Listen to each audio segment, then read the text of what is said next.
Psychological dynamics. Conflict escalation is both a cause of, and a result of, psychological shifts and changes in parties.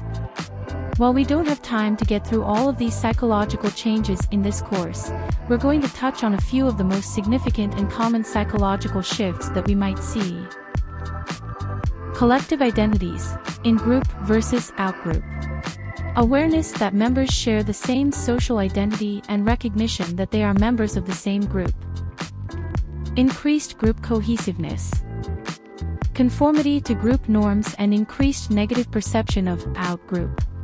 More militant leadership, extremists and radical spokespersons. Fear of being labeled a traitor. For example, think about the initial supporters of the National Socialist German Workers' Party, more commonly known as the Nazi Party, which was formed to fight against the communist uprising post-World War I.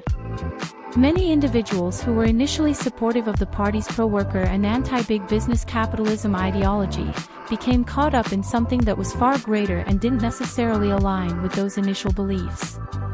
In many cases, the fear of being labeled a traitor led many to continue to serve the party throughout that period, even when what was going on didn't align with their initial values or goals. Polarization. Whilst initially there might have been a whole range of complex issues and parties within a conflict landscape, through the process of polarization we tend to end up with only two very opposing sides in a conflict. Polarization sees conflict play out on the tip of that iceberg, on the positional level where there's less scope for conversation about the interests or the why. When polarization occurs, it's much more difficult to get people to come to the table to discuss options for resolution. For example, the conflict that we've seen play out in Ukraine, which began in 2013 but continues to this day. At the onset, this included a whole range of political and economic issues, but over time has become much more polarized into this narrative about East versus West, where people now feel that they need to align with East or West, and the issue is becoming simplified, and a lot of other issues disappear.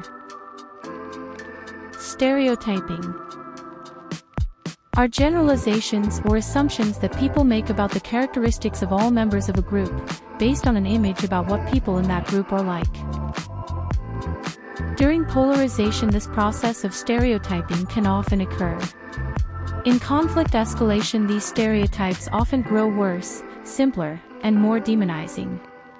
As communication shuts down, emotions and tension heighten. Selective perceptions. Selective perception goes hand in hand with the stereotyping process. When selective perception is occurring, we stop noticing anything that the other party does that is positive or good, because it doesn't align with our dominant narrative or our perception.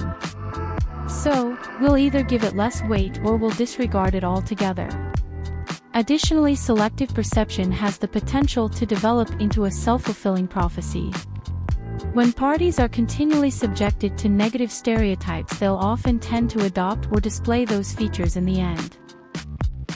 For example, if one side assumes that the other side is deceitful or aggressive, then they're probably going to respond deceitfully and aggressive to that party themselves.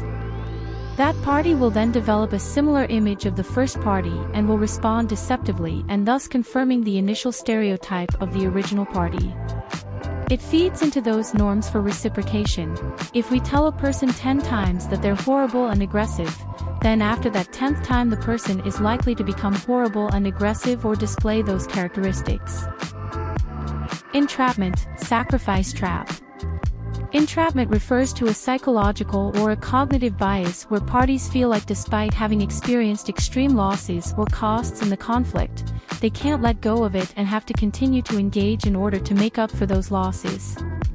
Entrapment is a decision-making process whereby individuals escalate their commitment or double down to a previously chosen, though failing, course of action to justify or make good on their prior investments. Entrapment is also known as the sacrifice trap and certainly tends to be one of those psychological processes that fuel or escalate conflict. If people were thinking logically at this stage, they'd probably decide to cut their losses and exit a conflict, but when the psychological shift of entrapment occurs, this logic doesn't factor in strongly. People find reasons to continue to support the losses that they've endured and will continue to endure. Conflict frames or framing.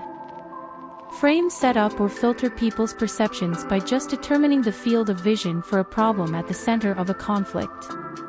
Within this field of vision, meaning is given to some aspects of what is observed, whereas the things outside that field of vision are ignored because they appear irrelevant or sometimes counterintuitive to the way that we determine, define, or frame a conflict problem. Sometimes parties can use conflict frames strategically to gather supporters, who's going to be in this frame and who's out, or to justify their actions or to make the other party look evil. The way we frame a conflict will affect our choice of how we're going to deal with it.